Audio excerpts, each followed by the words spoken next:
Thank you, Mingkun, for the kind introduction, and thank Dr. Gang for the invitation. It's truly an honor to have this opportunity to present my recent works.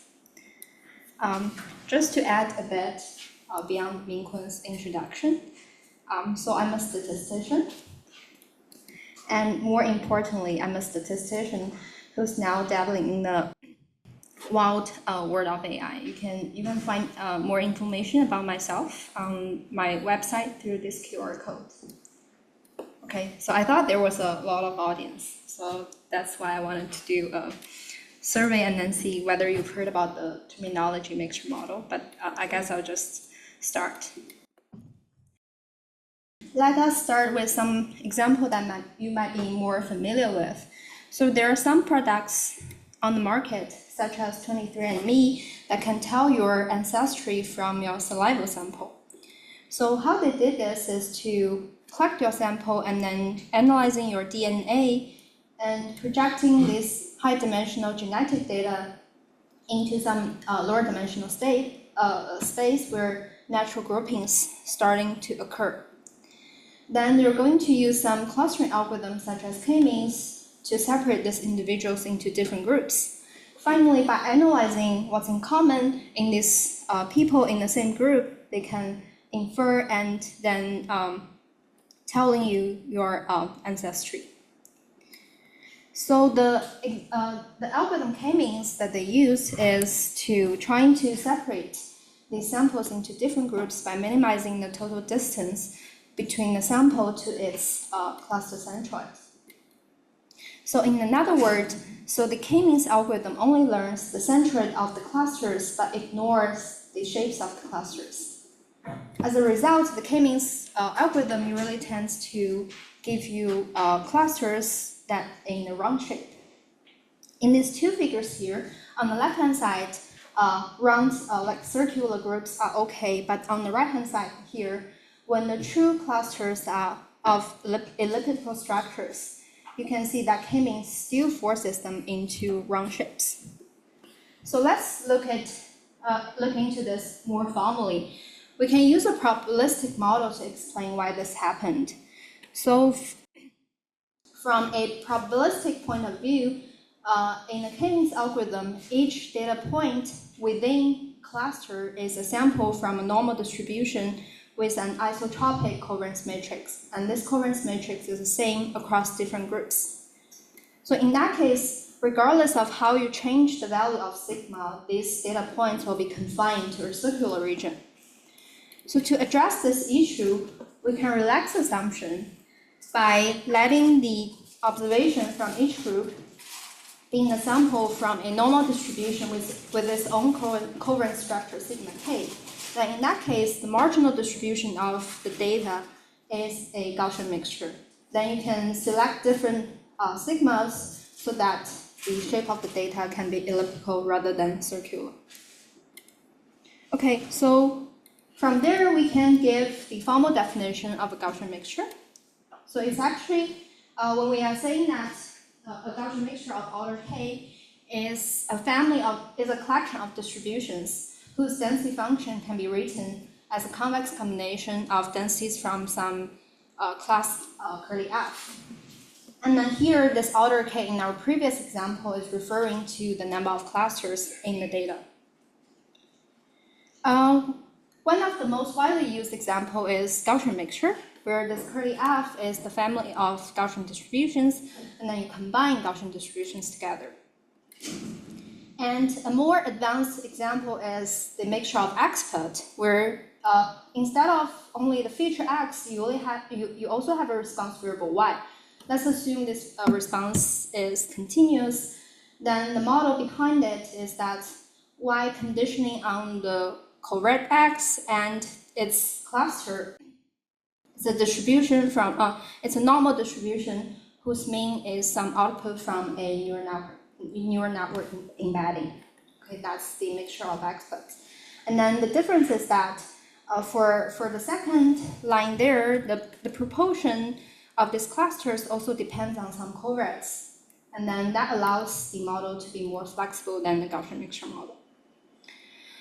Going back to our previous example of human genetic clustering, so how did mixture model can be applied in that case?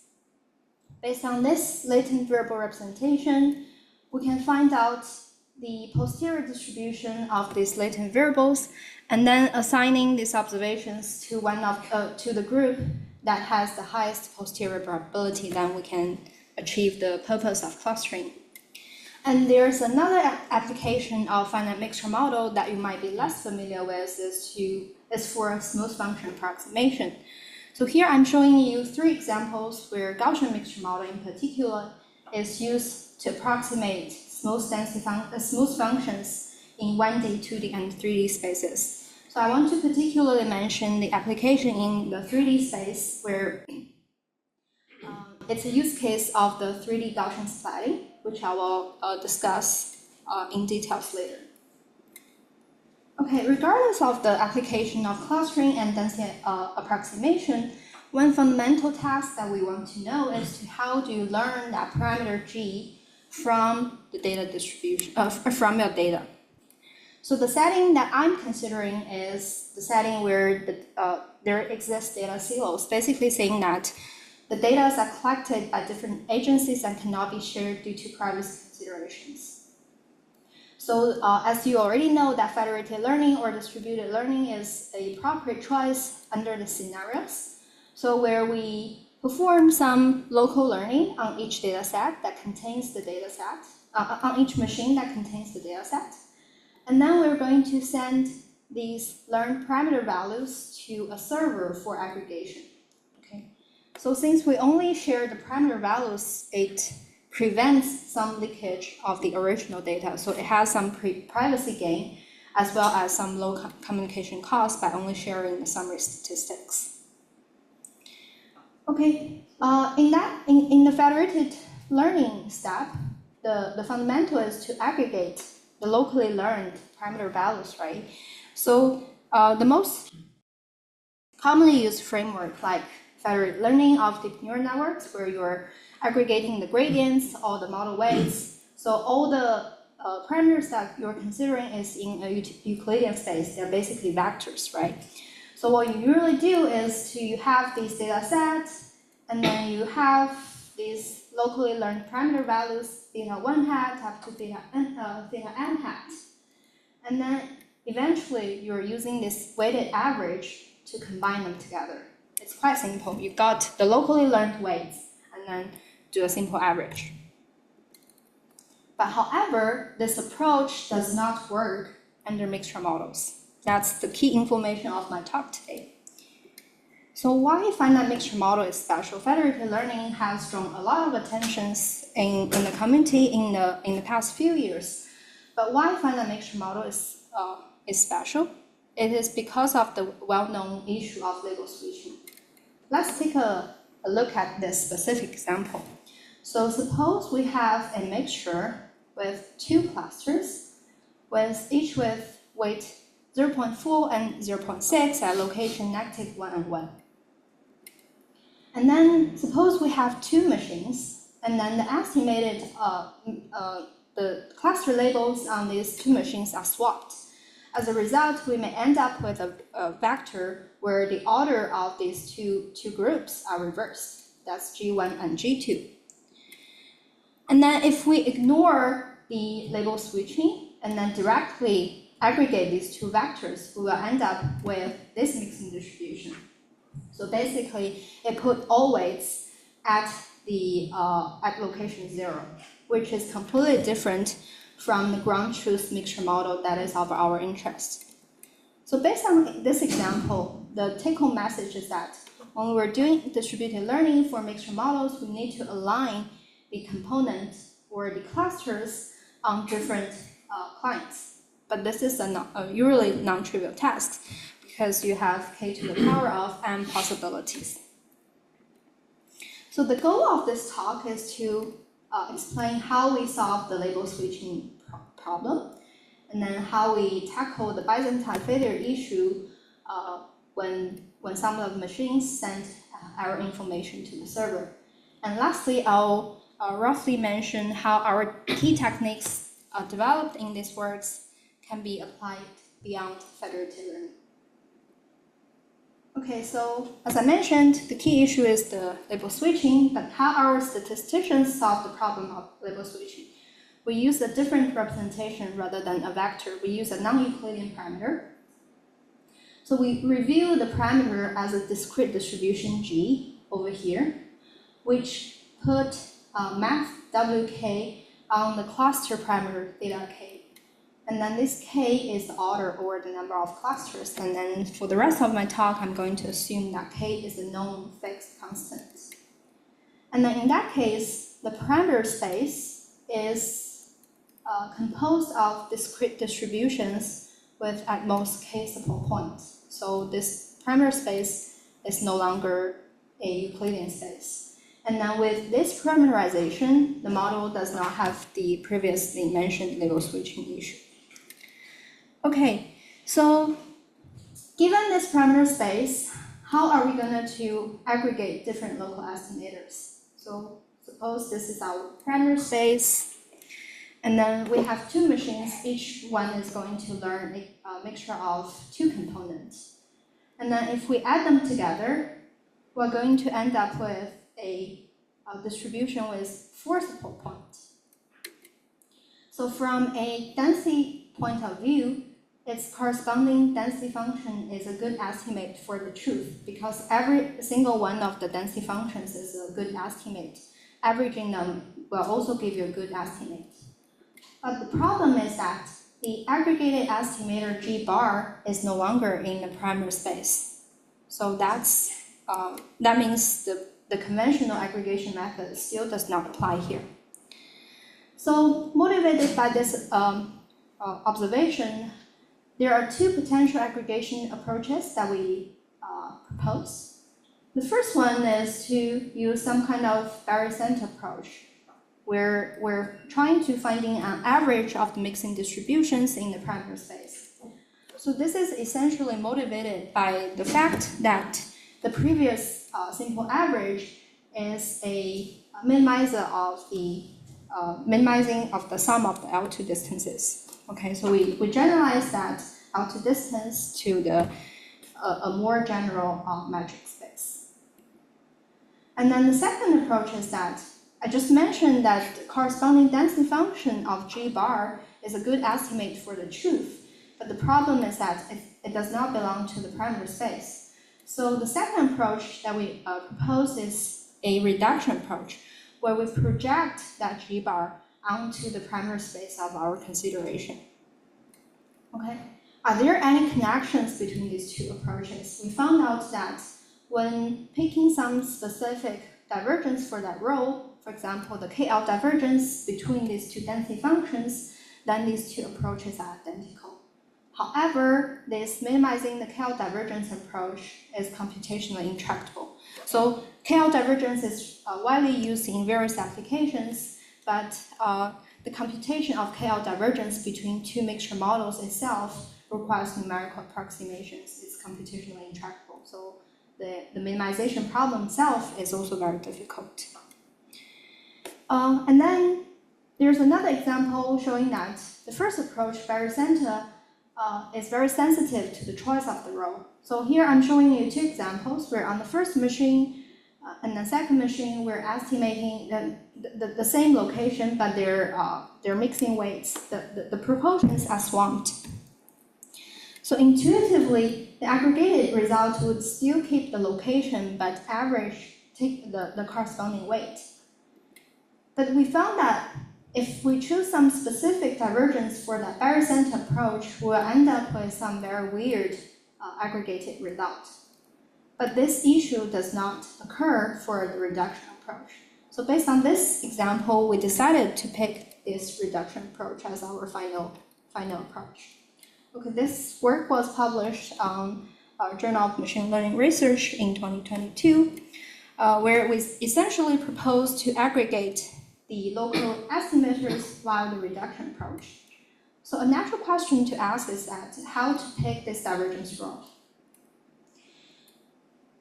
This divergence would has some computational and statistical efficiencies. So the key observation that we found is that divergence is hard to compute between the mixture densities, but they're relatively easy to compute between two clusters.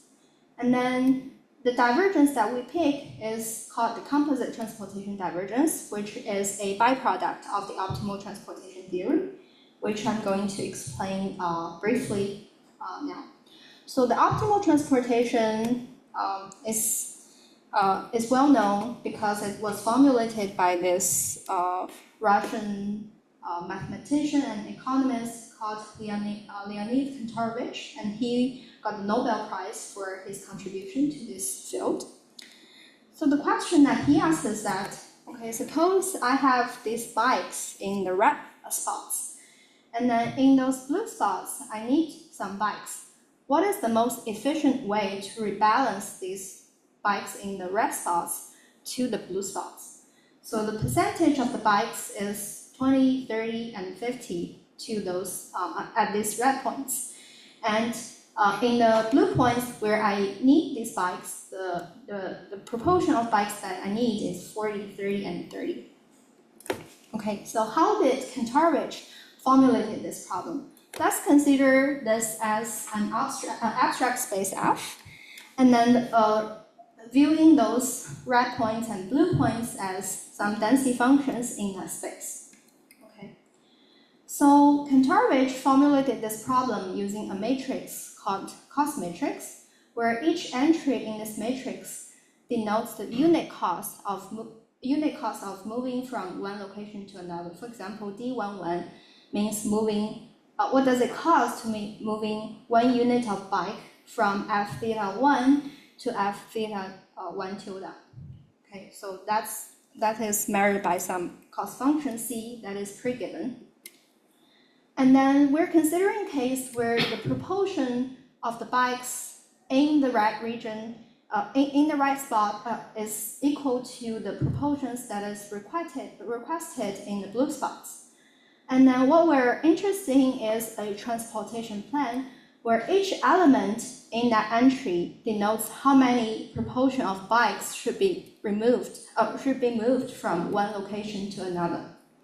Okay, that is the matrix that we want to find out.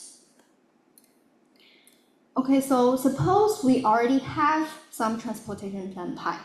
It does not necessarily optimal, so you propose a suggestion, I have another, and then that gives different transportation plans. So what kind of constraints that is within this transportation matrix?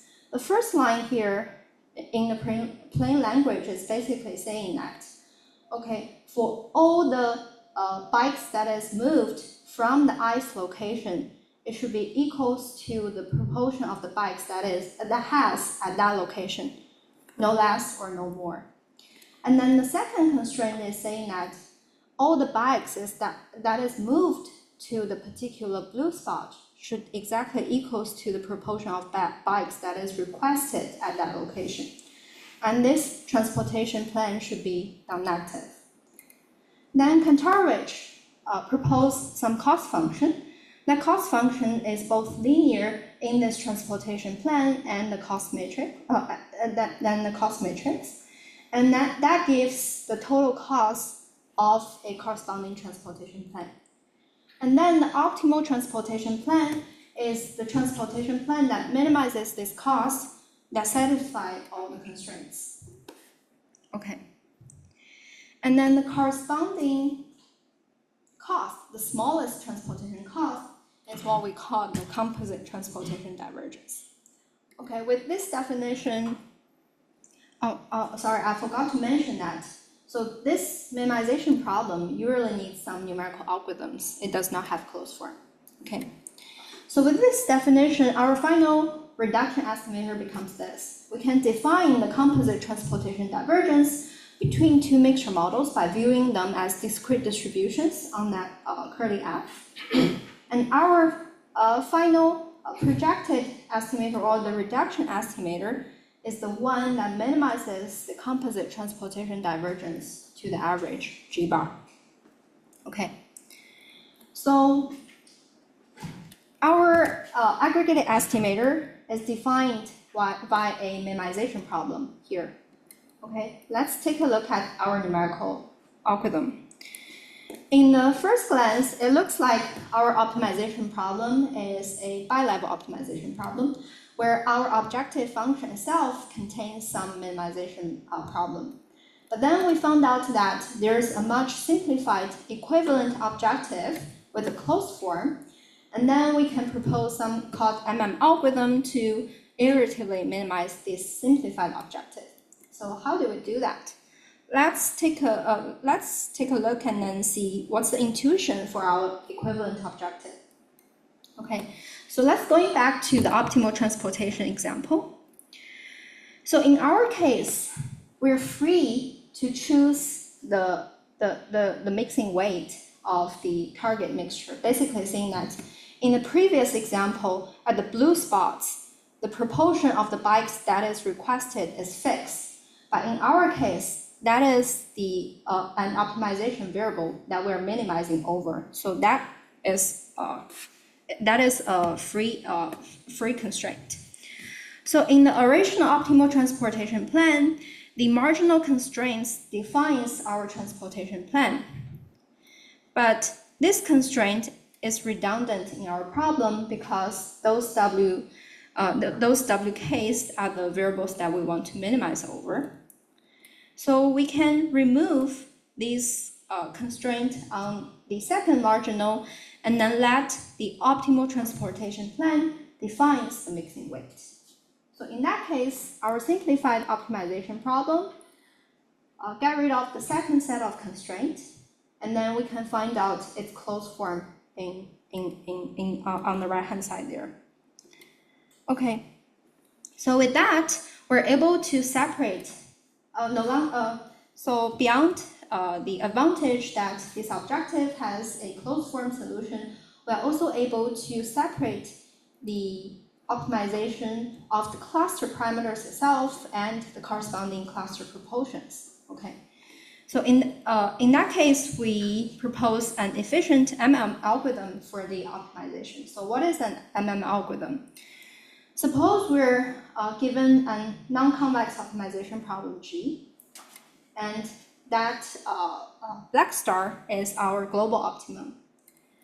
So what does algorithm do? It's an iterative algorithm. So at t iteration, so it's going to find something called majorization function. That is the first majorization. So what is the property of a majorization function? So the majorization function is no smaller than the original function g, and then its value at this particular point equals to the value of the original function g. And then more importantly, this majorization function should be convex, so it's much easier to deal with. So then in the second M, which is called the minimization step, is going to minimize the majorization function instead of the original function. So in our case here, the second step will be the minimizer of the convex function, which is the second blue dot there. So the iteration is going to continue until it reaches the global optimum. So because of the convexity of the majorization function, this algorithm is much simpler than the original non-convex problem. So in our case, that's our objective. We're able to define some majorization function, and then we're able to minimize it, the second step respectively. So I'm going to skip all the details in the algorithm and then showing you what is the concrete steps in our demo, in our case. So here I'm showing you a demo. We're estimating two component mixture, or like basically there are two clusters, and then I have 3 machines. So after that average step, I'll end up with 6 dots in this space. So based on this algorithm, we're going to give some initial candidate locations for the two clusters. Okay.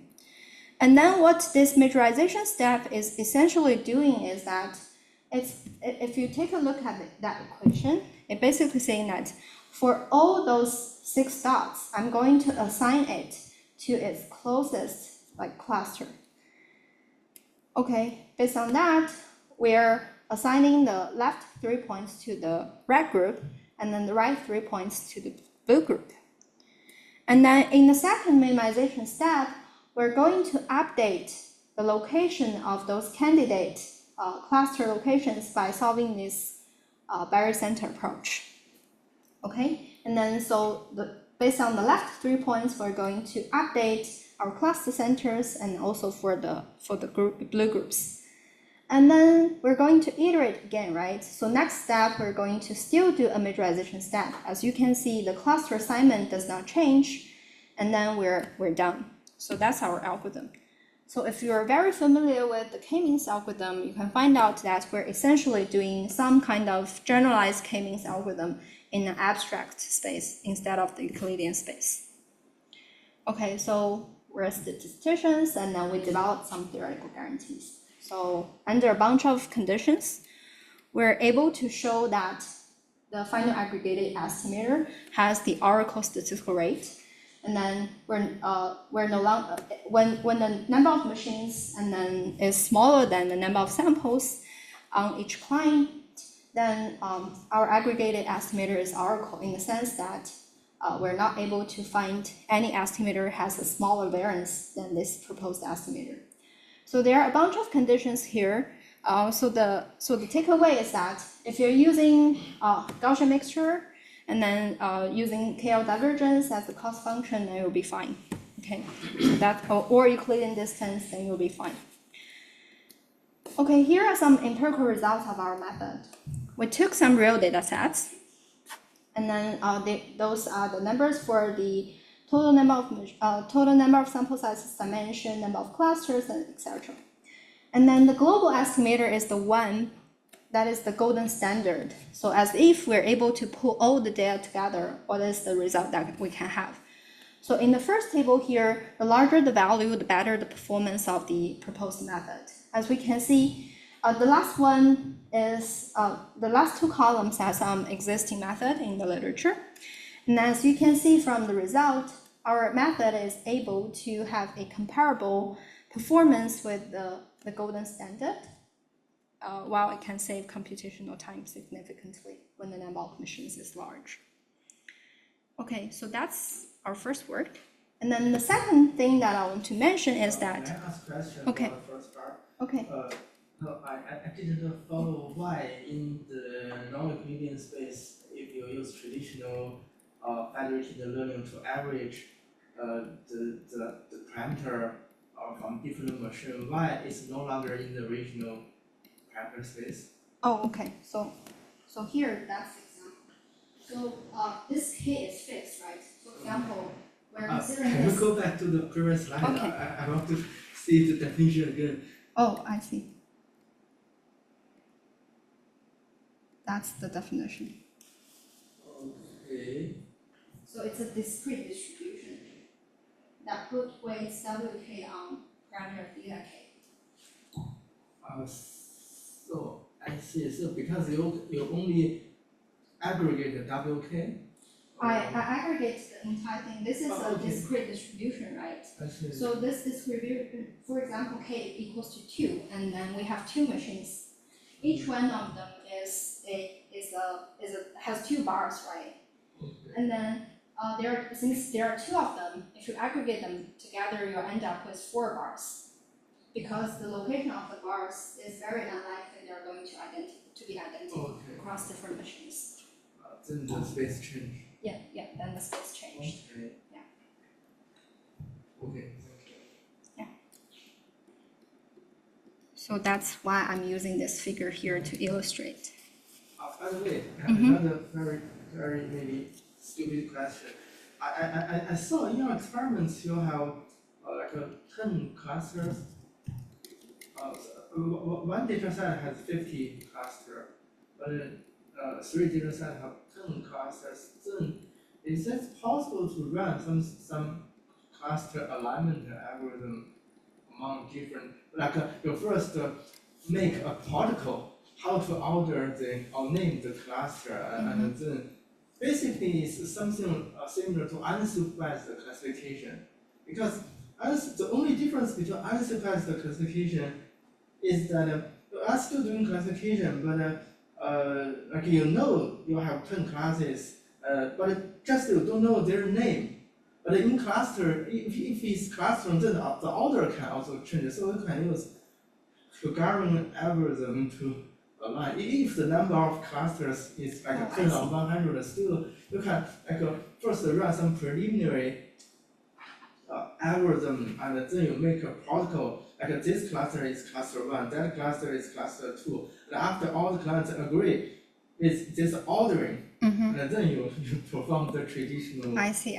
Because label switching is really an issue, but in computer science, there are some trick to bypass it. It's not really solve it using like mathematics or statistics, but in computer science, especially theoretical computer science, people are still trying to use Hungarian algorithm or some other algorithm, similar algorithm to first align them.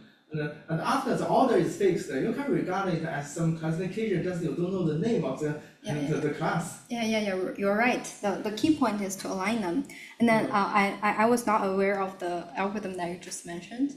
Okay. I'm curious, like, what is the computational complexity of that algorithm? So, for example, if my number of machines is large. To that K. What about the number of machines?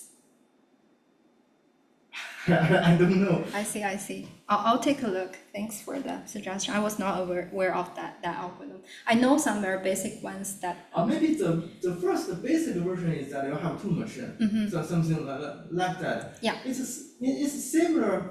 Okay, you can, because you mentioned the optimal transport. The optimal transport is to move the ratio, the probability, right? You can regard the Hungarian algorithm as you have like one like W, but it's a 10 cluster. They have another 10 cluster, and you don't know their correspondence. You just want to find the correspondence. Yeah. Then in that case, you have 2 machines. So that's the most basic version. But I think there are some advanced version. I'm not sure. I see. So based on my we can discuss. Yeah, we can discuss it later. Thanks for the suggestion. So that's our first work. And then in our second work, we were dealing with the Byzantine failures. So what is a Byzantine failure? In the distributed learning system, we are inevitably has the issue of communication between clients and servers.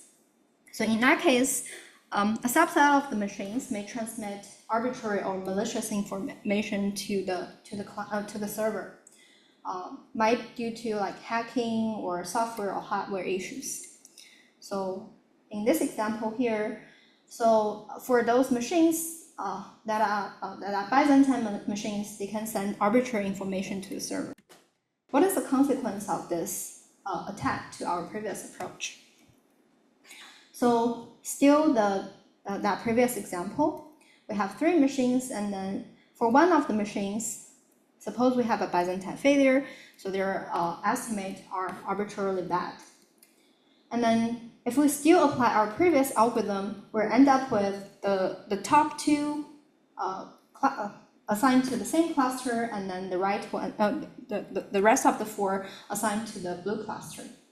And then if we run the algorithm, we're going to have this distorted aggregation result, which is completely different from the truth. It can be arbitrarily bad.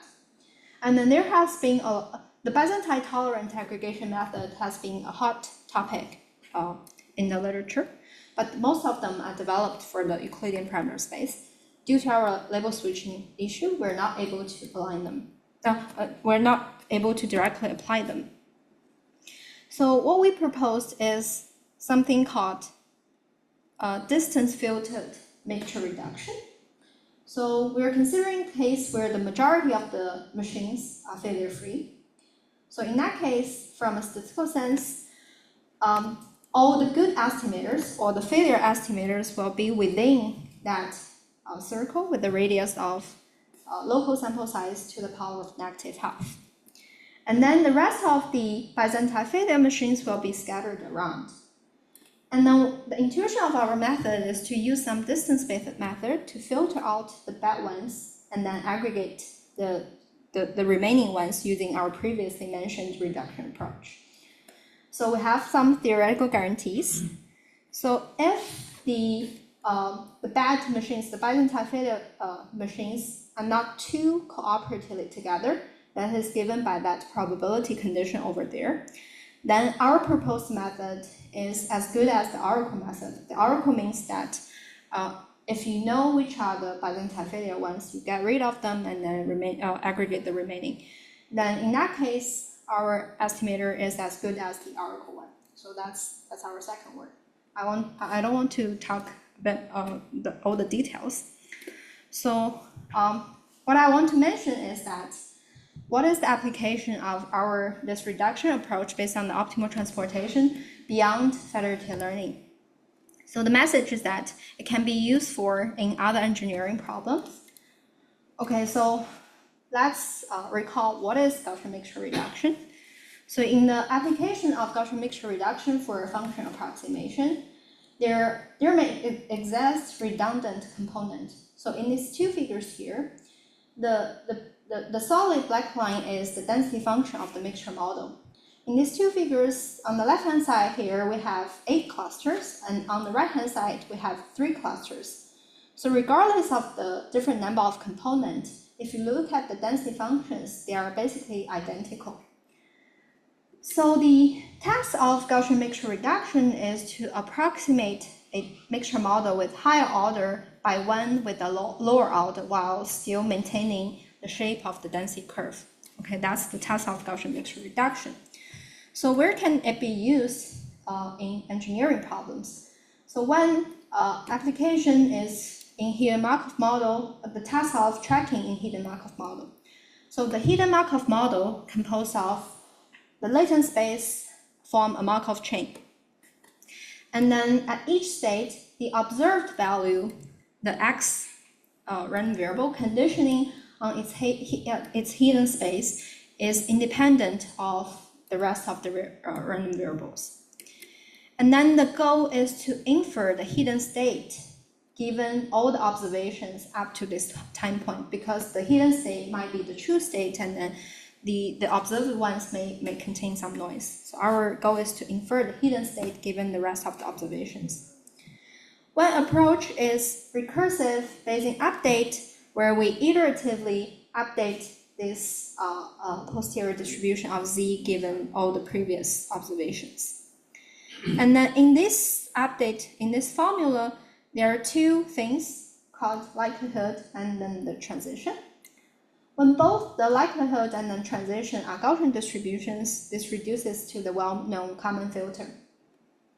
The advantage of using the Gaussian distribution for likelihood and transition matrix is that the update would have a closed form. But then using a single Gaussian would be failed to capture the multimodality of the distribution function.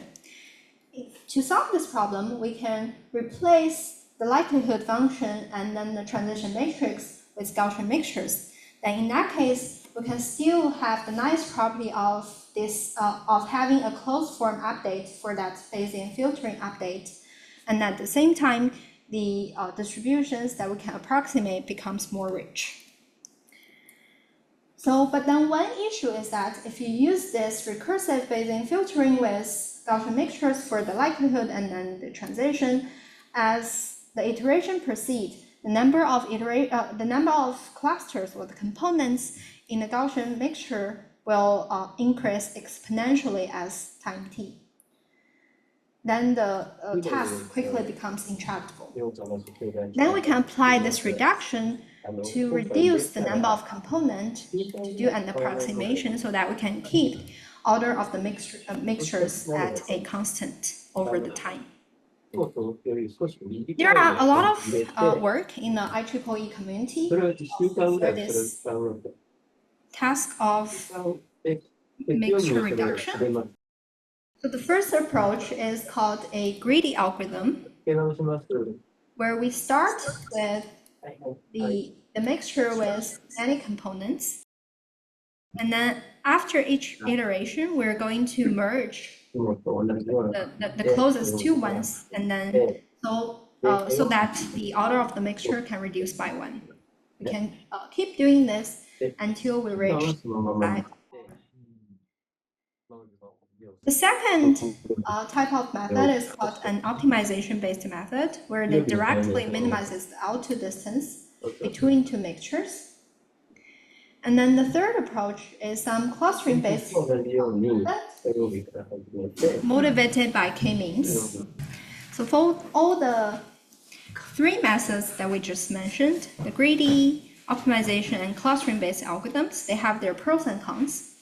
The greedy algorithm is fast, but it always leads to suboptimal solutions because at each iteration, we're going to merge the two adjacency ones.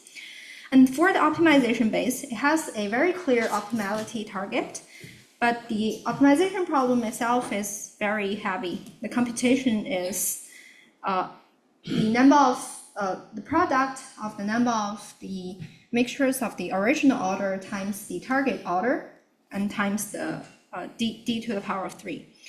And then for the clustering-based algorithm, it has fast computation, but it has unclear optimality target and unknown algorithm convergence. So in this TIT paper that we published, our contribution is that we first formulate these clustering-based algorithms into an optimization formulation, and then we find that all these clustering-based algorithms are minimizing some composite transportation divergence using KL divergence as the cost function. And secondly, we're able to formally establish the algorithm convergence. And more importantly, we can suggest other cost functions that can further reduce the computational cost and better performance. So after this paper was published, I got this email. The email is saying that, okay, first off, congratulations for a very exciting development with Gaussian splats, blah, blah. And then if that works, we would like to use it for a TV production, whatever. What is Gaussian splats? The people doesn't mention anything in the email. And then I thought this must be a spam.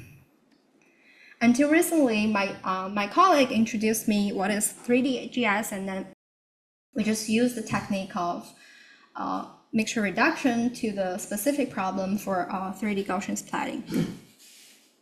So just a brief introduction on what's 3D Gaussian splatting, where you want to reconstruct the 3D objects from pictures taken from different angles. And then the goal is to using the reconstructed 3D objects so that you can view the object from angles that was not captured by the camera. So what they did is that they're using these 3D Gaussian balls to approximate the surface of this object, with each ball associated with some color information. So here I'm showing you an example how adding covariance and then opacity can improve the splatting, the qualification. And then the splatting is a task of projecting these Gaussian balls to a specific viewpoint so that you can see the 2D image. So in this original 2023 paper, which is very famous on 3D GS, what they did, how they did this is that they're first going to start with some initial value. At each iteration, they're going to project the 3D Gaussians into 2D. And then at the second module, they're going to add the color information so that you have a color image in the 2D space. And then you're going to construct a loss function as the difference between the rendered image and the ground truth. And then so that you can do gradient descent. And then they're going to reach the representation by using an adaptive density control module that adds more and more Gaussians at each iteration. Because of this adaptive density control module, there will be an excessive amount of Gaussian balls for each object. Usually, in some typical benchmark data sets, usually they will have greater than 2 million of Gaussian balls. This means that we're going to have very low rendering efficiency because the rendering will be roughly linearly to the number of Gaussian balls that you have in that scene. A natural approach to improve the rendering efficiency is to reduce the number of Gaussian balls. So there has been a lot of literature in the 3D GS community where they're they're using something called compaction by pruning to reduce the number of balls. So what they essentially do is to get rid of some of the Gaussian balls. Okay. But then this approach is ad hoc because they do not consider the geometry of the surface. Okay, I'm showing you an example here. The most left panel is the original, the surface representation by Gaussian balls. And then if we prune some of these Gaussian balls, if the proportion of the pruning is big, then the surface of the entire thing will be changed. And then on the most right, that's our proposed method. As you can see, our method still preserves the geometry of the surface. Okay, so just roughly to explain how we use our reduction approach in 3D.js. So in the first module, it's some existing 3D.js training pipelines. It can be the vanilla version or its variant. And then we're going to using the KD tree to partition the entire thing into smaller blocks. And then use the previous reduction approach that I mentioned to reduce the number of Gaussians to row percentage. Row is usually a very small number, like 10%. And then after which, we keep the geometry structure, but then we still want to optimize the color. So we're going to follow by a module that optimizes the appearance of the scene, and then we're done. That's our reduction approach. So here are some empirical results for this work. Okay, let's take a look at these results. So in the second panel, the first line is our method, and then the rest of them are some existing pruning-based approaches in the 3D.js community. We reduced the number of Gaussian balls to only 10% of the original of the vanilla version.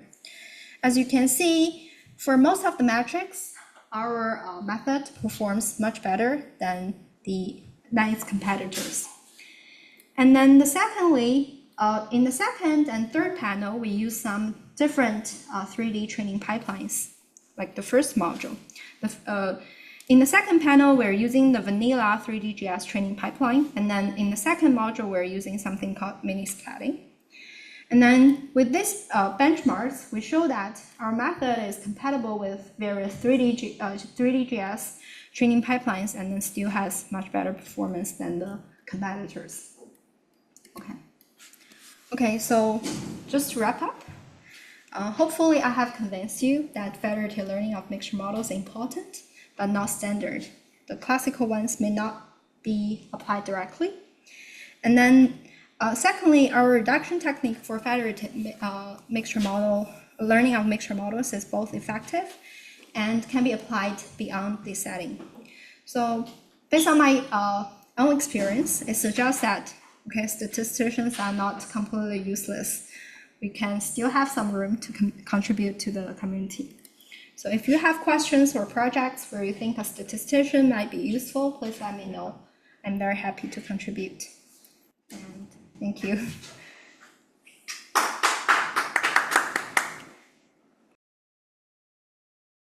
Do you have any question? Thanks to Professor Zhang for the great talk. Thank you for your listening.